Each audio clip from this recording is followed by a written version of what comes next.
तो आज हम संजय सेठी की एक बड़ी ही दिलचस्प थ्योरी पर बात करने वाले हैं। एक ऐसी थ्योरी जो आर्टिफिशियल इंटेलिजेंस के सबसे बड़े रहस्य को सीधे हमारे दिमाग यानी इंसानी मन की प्रकृति से जोड़ती है। बड़ा कमाल का कनेक्शन है।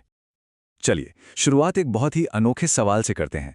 सवाल ये है कि क्या हो अगर खुद को समझने का रास्ता आखिरकार उसी टेक्नोलॉजी में छिपा हो जिसे हम आज बना रहे हैं।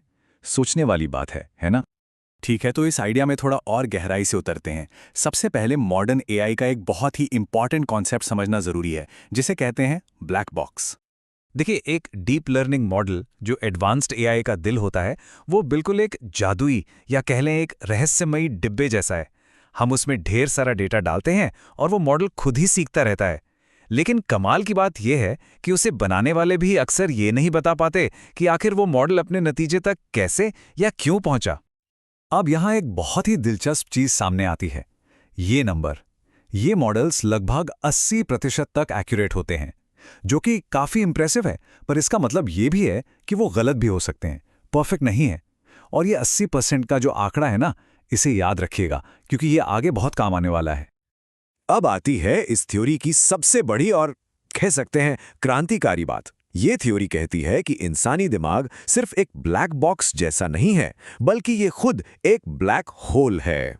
एक ऐसा ब्लैक होल जो बिल्कुल उन्हीं प्रिंसिपल्स पर काम करता है जिन पर एआई का ब्लैक बॉक्स काम करता है। और ये तुलना देखिए कितनी कमाल की है। जहां एआई को इनपुट के लिए डेटा मिलता है, वहीं हमारे दिमाग को मिलता है शब्द धन, यानी वो सारे शब्द जो हम सुनते हैं। जहां एआई के पास हिडन लेयर्स हैं, हमारे पास हैं अनकॉन्शियस लेयर्स, यानी हमारा अचेतन मन। और सबसे हैरान करने वाली बात, एआई की तरह हमारा बिहेवियर भी लगभग 80% ही एक्यूरेट होता है। सोचकर देखिए। तो ये शब्द धन आखिर है क्या? ये हमारे बचपन से लेकर आज तक सुनी हुई हर बात है। माता पिता से, टीचर से, समाज से जो भी शब्द, आइडियाज, विश्वास हमने सुने हैं, वो सब हमारे दिमाग में एक बैंक अकाउंट की तरह जमा होते जाते हैं। यही हमारी कोर प्रोग्रामिंग है। लेकिन इसमें एक ट्विस्ट है। ये जो हमारा मेंटल बैंक है ना, ये वन वे स्ट्रीट है। मतलब शब्द और आइडियाज अंदर तो जाते हैं, डिपॉजिट हो जाते हैं, लेकिन हम अपनी मर्जी से उन्हें निकाल नहीं सकते। वो अंदर जाके जम जाते हैं, हमारी पर्सनालिटी का एक अजीब सा फ्रोजन हिस्सा बन जाते हैं। तो फिर इसका नतीजा क्या निकलता है? जब हमारा दिमाग इस पुराने जमे हुए डेटा पर चलने लगता है, तो हमारी जिंदगी के साथ क्या होता है? चलिए देखते हैं। ये थ्योरी इसकी तुलना एक वीडियो एडिटिंग सॉफ्टवेयर में होने वाली गलती से करती है।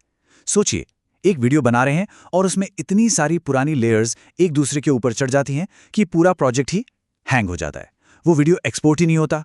बिल्कुल वैसे ही हमारी जिंदगी भी अटकी हुई महसूस होती है, आगे नहीं बढ़ पाती। इस बात को समझने के लिए हाथी का एग्जाम्पल बिल्कुल परफेक्ट है। बचपन में एक हाथी के बच्चे को मोटी जंजीर से बांधा जाता है। वो तोड़ने की कोशिश करता है पर नहीं तोड़ पाता।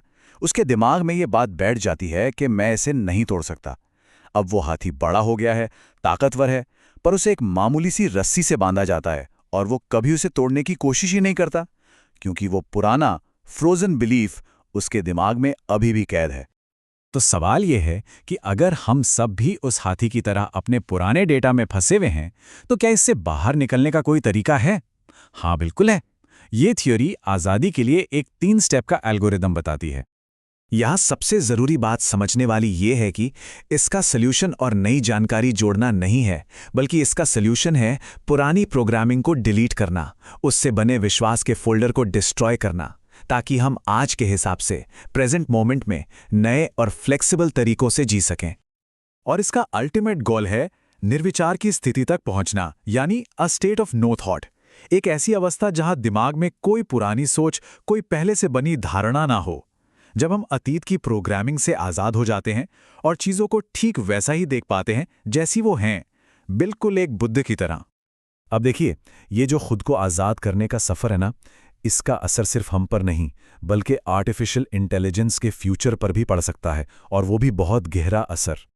जैसा कि ओशो ने भी कहा है कि असल चीज़, असल ज्ञान या भगवान मंदिर या चर्च में नहीं मिलता, वो मिलता है खुद को जान लेने से, गहरे आत्मज्ञान से। और ये हजारों साल पुराना ज्ञान आज मॉडर्न साइंस में भी दिखता है, बिल्कुल एक आईने की तरह। हमारे पुराने ग्रंथ कहते हैं कि भगवान कण-कण में हैं, और आज क्वांटम फिजिक्स कहती है कि हर पार्टिकल एक ही समय में पदार्थ भी है और पोटेंशियल यानी चेतना भी है, मैटर भी और वेव भी। कितना कमाल का कनेक्शन है। तो ये सारी बातें हमें एक बहुत ही गहरे नतीजे पर लाके खड़ा कर देती हैं। वो नतीजा ये है कि एक परफेक्ट एआई बनाने का सपना असल में खुद को परफेक्ट बनाने के सफ़र से अलग है ही नहीं, दोनों एक ही चीज़ हैं।